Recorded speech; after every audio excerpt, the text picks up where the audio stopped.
The NFL schedule has been released. What are the best primetime games of the 2023 NFL season? What are the must-see revenge games? We'll share our thoughts on these big games next on Draft Brothers. Hello and welcome to Draft Brothers. I am your host, Jeff Hasley, and I am joined by my fellow draft brother, Dan Turner. And in this episode of Draft Brothers, Dan and I will analyze the 2023 NFL schedule. We're going to share our insights on some key games that could catch your attention, like the must-see primetime matchups and the most intense revenge games. Dan, you ready for this? I'm so ready. Let's get to it. All right.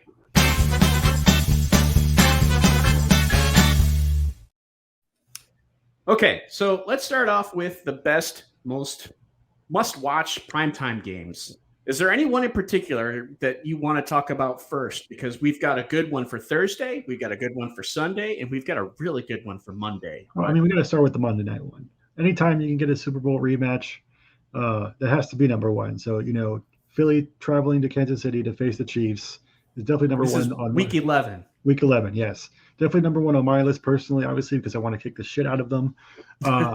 But I think, anytime, like I said, anytime you can get a rematch, especially from a Super Bowl, I think as good as the one we just had, it's going to be great. Yeah. It's going to be a great atmosphere at Arrowhead. The fact that it's on a Monday Night Football, so, the whole country is going to be watching. I think that has to be the number one primetime game for the schedule this year.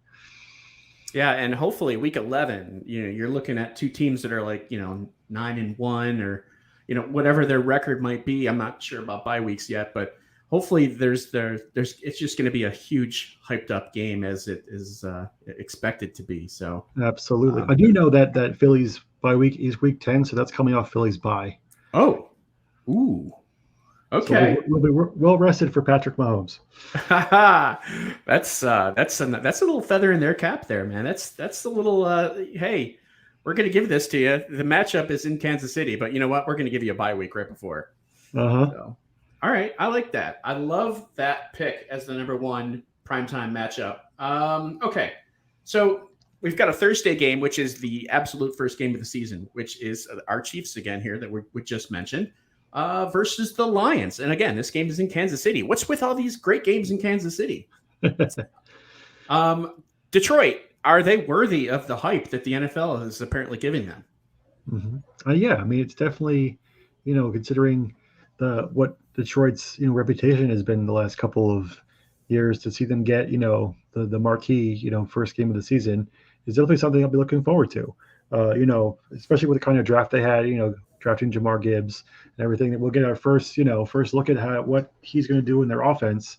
It's definitely going to be a real exciting game. Hopefully, it'll be a really good offensive showdown, which I think the NFL is hoping for anyway. But to see, Jared Goff versus Patrick Mahomes, and like you stated, to see, just how realistic are the expectations that Detroit is going to have coming into this year. Yeah. As far as what Jahmyr Gibbs could do week one, I wonder if we could potentially see like a Kareem Hunt debut that he had. Remember that game, the Chiefs versus the Patriots, I believe it was in 2016, whatever year it was. I fumbled on the first carry and then went off for like 2 touchdowns over 100 yards. I remember that, yeah.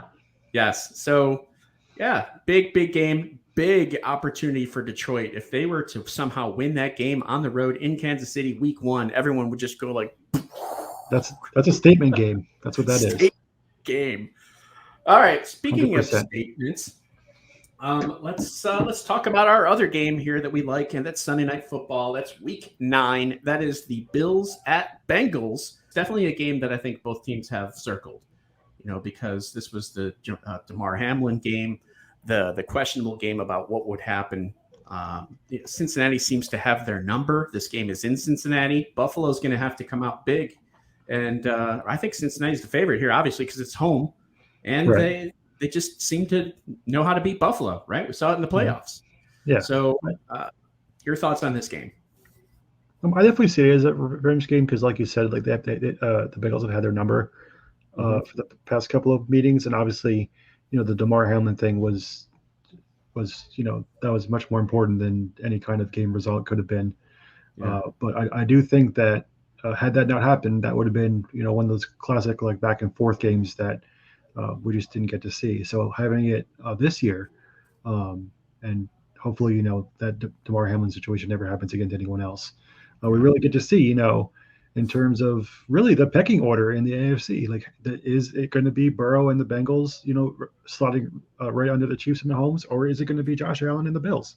So that'll definitely be something that I think all of us will be waiting to see who comes out on top in that game. Yeah, I mean the Bengals were the stopper for the Bills in the playoffs last year, so you can bet that Buffalo's going to be looking forward to this one. All right, so those are our 3 top primetime games. Let's talk about some revenge games. We've got 3 revenge games, 2 of which are in the same week. Let's start with the first one here. Week 5, Las Vegas will host Green Bay, and this is on Monday Night Football. And you've got the return of Davante Adams, of course, facing his old team, Green Bay. And now Aaron Rodgers is off the team, but there's still that sense of, hey, I went somewhere else, you didn't want me, kind of thing. What are your thoughts on this one? Yeah, I think it'll be a good one. I think Davante Adams will definitely have something to prove, regardless of whether Aaron Rodgers is there or not. I think it's more Adams versus like the Packers organization, and you're really get to see like pretty early on because it is a week 5 game. Yeah, week 5 game. So we'll see. How Adams is adjusting to having a new quarterback in Jimmy Garoppolo, and also how Jordan Love is doing at that point in the season as well. So I think it definitely be one of those games where I think Davante Adams like goes off for like 150 yards and like 3 TDs just to show up the team that he used to play for. Yeah. That's our first one, revenge game. Same week, San Francisco and Dallas on Sunday Night Football. This is a rematch of the playoff game. San Francisco, can they take care of business here against Dallas? What do you think about this one? I mean, this is, I think, a great one as well because San Francisco has kind of been that stopping point for Dallas in the playoffs. Mm-hmm. So it will be interesting to see, one, who San Francisco's quarterback is going to be at that point in the season. And 2, can Dak and company finally get, over that 49ers hump and actually beat them? I think it'll be interesting to see how the San Francisco defense looks without DeMeco Ryans coaching them anymore. And just to see how the offense plays up against the defense of Dallas. Yeah, 2 great games in week 5, and our last one here, revenge game, is week 10, Chicago versus Carolina, and this is the DJ Moore revenge game. What will DJ Moore do to the Panthers? We saw Steve Smith tear him apart when he came and played with Baltimore against Carolina. Heck, we even saw Kelvin Benjamin have a good game in a preseason battle against the Panthers because he was obviously snubbed by moving on. What's DJ Moore going to do? Again, the Bears averaged 150 yards passing last year. That's it per game. That's it. Is the Bears offense going to improve in the passing game as a result of Moore, or are we going to see Moore kind of suffer as a result of the Bears passing game? What do you think about that outlook? I think it'll be a little both. I think the whole point of getting DJ Moore in the first place was to get Justin Fields that kind of number 1 wide receiver that he had been lacking basically his entire career. I know that Darnell Mooney and Cole Kmet have kind of been trying to step up as receiving options there, but hasn't really gotten the job done. And if I were DJ Moore, I'd kind of feel slighted too. I mean, you pretty much gave everything he had to the organization for so long when they weren't doing that good, and then he was used as trade bait to go up to get the number 1 pick, and he only gets to play with the guy now that they drafted. So I can see DJ Moore going, Chicago making it a point to target Moore early and often, just to kind of get the point across that Moore is displeased with how things were left in Carolina. Yeah. Oh yeah. All right. Well, that's about it for our show here. We hope you enjoyed us talking about the top primetime games as well as the top revenge games. Make sure that you check us out with our other videos as well as what we got coming up with more talk about the NFL schedule, who has the better fantasy, which teams have a good fantasy schedule, which teams have a bad fantasy schedule. We'll talk about all those kinds of things in our next episode. Dan, thanks so much. Again, I'm Jeff Hasley, your host with Dan Turner. We'll see you next time. See you next time.